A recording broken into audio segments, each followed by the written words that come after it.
Spider-Man can do anything a spider can. Spin a web, spin a web, Spider-Man. Shut up! Book club, take one. Ah, shit.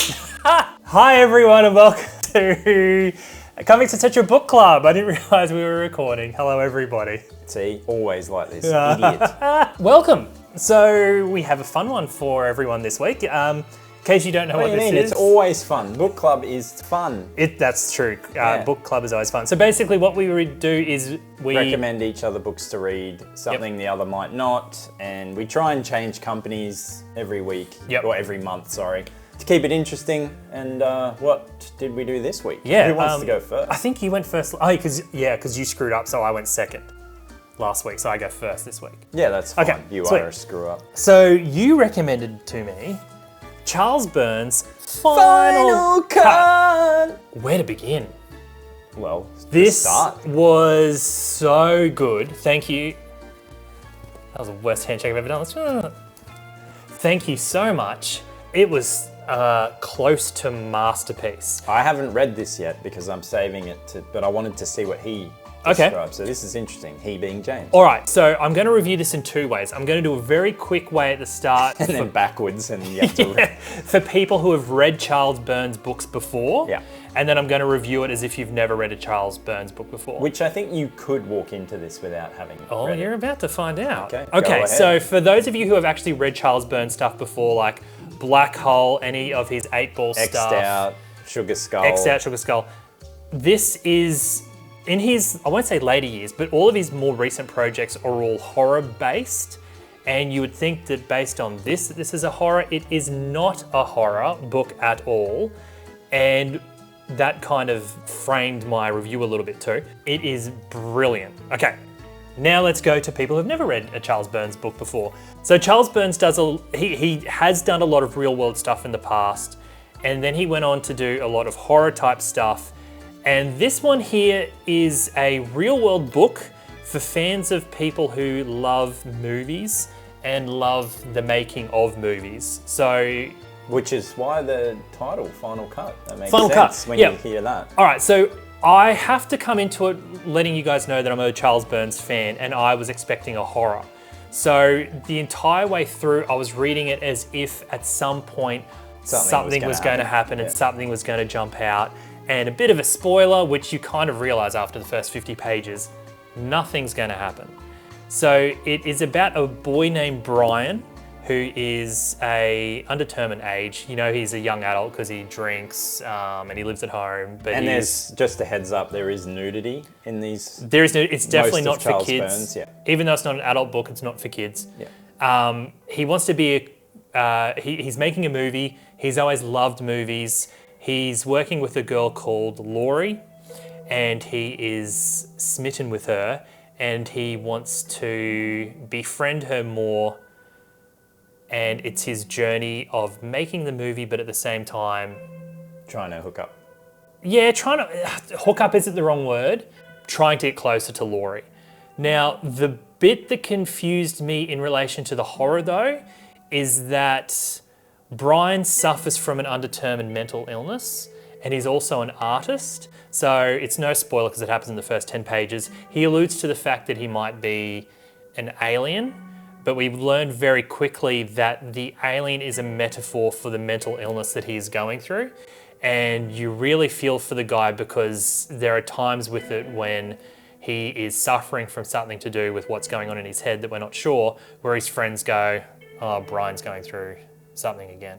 So it takes place with two lead characters, Brian and his crush, Laurie. Yep, and said that. Actually, you get two different takes on the story. You get Laurie's take and you get his take. Point of view. Yeah, so you'll get him talking about what he's just done, then it will cut, and then it will have Laurie's point of view. And both are very likable characters. So it's almost like film footage spliced. Yep. If you like. So you get to see their film made all the way through. And then at the very end... Well, don't spoil it. No, I'm going to actually spoil it because it's not a spoiler. The reason it's called Final Cut is he actually shows the movie. So it shows them making the movie, and then we kind of end with very small panels going across showing how the final movie ended up. So it was a really clever way of doing it. I loved it so much. Well, to Can't fault it. also tell people, obviously, Charles Burns' art is bold and very like big lines. Yeah. And this one, a lot of, like, he did do, I think Black Hole was all black and white. Yes. But this one is color. Yep. And it's really cool because it's like bright colors. And yeah, I love the art. That's what drew me to Charles Burns. Honestly, it is a really good book.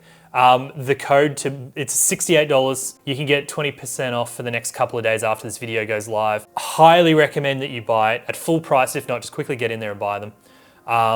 You definitely won't be disappointed. And I would not be surprised if you now go back and read Charles Burns' other works. Which aren't as easy to get, some of them. I think another point to actually bring up with his stuff is that he's such a dense storyteller that there's always big gaps in his... Yeah, his stuff takes a while to come out. Yep. Yeah, like this is the first book he's done in a long time. Long time. But worth the wait, according to James. So. Oh, it was so good. Like, what's that movie, the J.J. Abrams movie about making the... Super 8. Thank you, producers over there. Super 8. It has a very big Super 8 feel, and the movie that came out last year about Spielberg learning to make movies, and it's about his autobiography.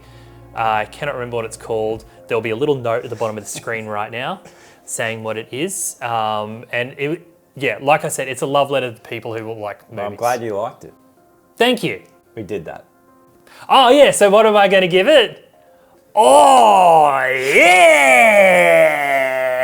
I think by far the biggest, strongest oh yeah I've given on the show so far. Now what did I give you? Well, the book you chose for me was another Ultimate book, which you seem to be doing a lot, is Ultimate Spider-Man by the great Jonathan Hickman. What? No, okay, so What? this is your review, but I'm just letting you know that I read it for the first time this week as well. Okay. So it might be a bit of a co-review, but you go. This is pretty much so you get introduced to Spider-Man and, well, not Spider-Man, but Peter Parker, and he's just a dad. And Just a dad, like that's not something, anyway. yeah, well, he chose to do it. Living the married life with 2 kids and Mary Jane, and they live in the city and they're both really busy. Mary Jane starts her own company, I think. She's got she's a publicist. Publicist, and Peter Parker still works for the normal Daily Bugle. Yep. But then what happens is his uncle? Yeah, Uncle Ben. Uncle Ben. He's not dead. No, so Uncle Ben works for the paper as well. And yeah, it starts off quite normal and you think, oh, okay, what's going on here? This is just a normal life. This isn't interesting. So obviously the Ultimate Universe has happened, and that's why the maker has done something. So what happens is there's a big event that happened in the past where there was a bomb, I believe, and it killed, was it? Yeah, that's right. Is it Tony Stark's dad? Yeah, so this is the stuff Yeah. from Ultimate Invasion kind of deal, how it like reset and got rid yep. of all the main characters Ben's in the Ultimate wife. Universe. Yeah. And they go to a ceremony it's like why have I lost the word? Yeah, kind of like a memorial. Memorial. And then when that happens, everything goes to hell at the paper. They quit, except Peter Parker stays, and it turns out that Kingpin is in charge of everything. Yep. And then there's a lot that happens over this book. Yep. And then Peter Parker gets a message from Tony Stark telling him that he gets this sphere. It's got a spider in it and it's going to he's going to get powers and it'll bring everything back to what it should have been. And yeah, it gets really interesting because he gets bitten by the spider and then he questions whether he should be a superhero or not. Yeah. Yeah. This mystery cube from Tony Stark Sphere lets Peter know that he should have been a superhero his entire life. And this is bringing right to the universe. So it's giving him the choice whether he wants to be a superhero or not. And then there's the other side where is it Harry Osborn? Yep. He gets given the inheritance of his dad's, and also he gets sold by Kingpin the Stark Industries. Yes. Where he discovers a hidden portion where there are the suits. Yep. Which he takes one for himself and recolors it and then becomes a superhero as well. Yep. And then you see Peter and him meet. They kind of cross paths in the real world, but they also then meet as superheroes. Yep. And then, it snowballs from there. And yeah, look, I enjoyed it. Yeah, I thought it was a good story. The art's very good. Yeah. Yeah. I don't know. Okay, What? Okay, I did like it, but given the absolute mammoth hype behind it, I expected to love it. I think it's a lot going on. And I've got one big main criticism of the story. Okay, I want to emphasize that I actually did really like it. I felt there's so much missed opportunity there. The big part of the story and the big selling point to me is that Peter doesn't get the powers till he's in his 30s, right? So he's established this life. So we should have a whole new origin of Spider-Man. I feel he becomes Spider-Man too quickly. He adjusts to being Spider-Man too quickly. Yeah, that is true because it literally is in a day Yeah. that he goes out and then, he's like, I'm going to do this. His kids and family find out he's Spider-Man too quickly. Well, no, his daughter does find out by walking in on him. True. And then it's a month before the other two find out. I still feel that by the end of the first book, it shouldn't already feel like the Marvel Universe after the end of the first book. Because he comes home beat up and then that's why they go, what happened to you? So. Yeah. So I really liked the book. I just can see so much missed potential there that I'm like, I would still give it a yeah, but I feel like I could have loved it even more if they just slowed the pace of the story down and let us see more of Peter being someone a bit different. Because at the moment in Amazing Spider-Man in the main Marvel Universe, Peter is this age that he is here and he has powers. But now that they've kind of rushed through the story of him establishing that he is Spider-Man, now at the end of the book, I don't see much difference between this Peter Parker and the Peter Parker in the main Amazing Spider-Man title. Well, see, I haven't read the main one. So. Yeah, which makes sense. Spat everywhere. But there is quite a few differences still that I can see what they'll do. Ooh, I spat or you spat? No, you didn't. That's Let's keep going. So by the end of the book, we still have... So Ben Parker is still alive. Yep. He's best friends with... what's his name? J. Jonah Jameson. Yeah, and so they're starting their own paper company. Yep, so that's a difference that exists. And Gwen Stacy is with Harry. Yeah. And they are like a power couple. Yeah, and they're not really happy together.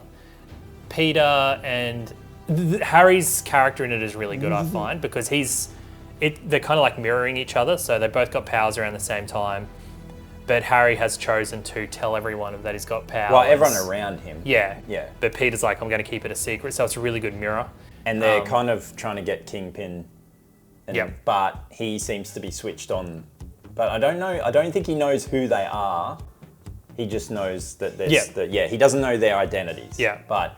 I feel like if you've never read Spider-Man, definitely a good jumping on point. Absolutely. And as someone that hasn't read much Spider-Man, I enjoyed it. Yep. Yeah. I'm not doing a rating system anymore, so...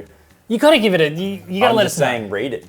Read it. Yep. Ribbit? That's Ribbit how reader. simple it is now because it's been ruined and dragged through the mud and every month I have to just put up with this crap. So take my criticisms with a grain of salt of someone who's reading a lot of Spider-Man at the moment, because I absolutely did really, really, really enjoy it with a caveat. I still give it 2 thumbs up. Is that like your favorite word today? Yeah, caveat. Yeah.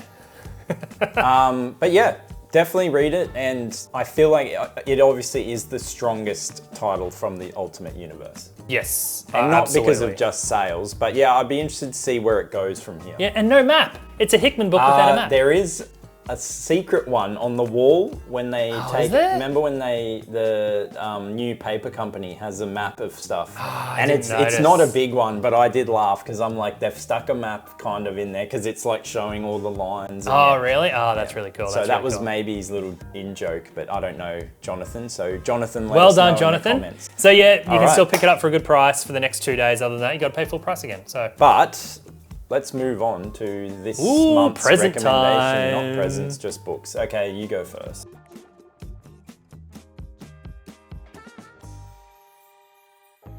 All right, so do you want to give me what's first? You go first. All right, Merry Christmas. Well, it's not. Merry Christmas. You can see what it is through the paper, so I hope you don't know what it is. I'm not looking. Oh. Oh, yes. I've wanted to read this after. I did read the first issue when it first came out, and I actually do want to keep going to see what this develops into. Yeah, so once again, I kind of picked this for you because I also want to read it. And how do we say this? Berserker. So this, if anyone doesn't know, Keanu Reeves, and I think it was, okay, they've changed.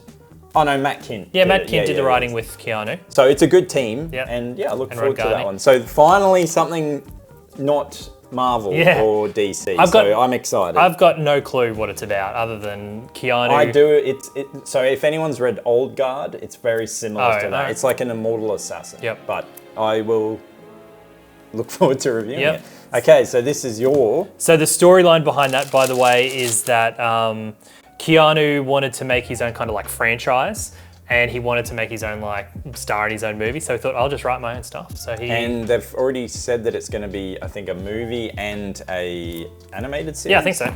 So yeah, that's all right. There's softcover versions as well. This will be the hardcover version, which has all the issues in it, and that'll be the one that's on the offer. And now, out of left field, so this is your gift.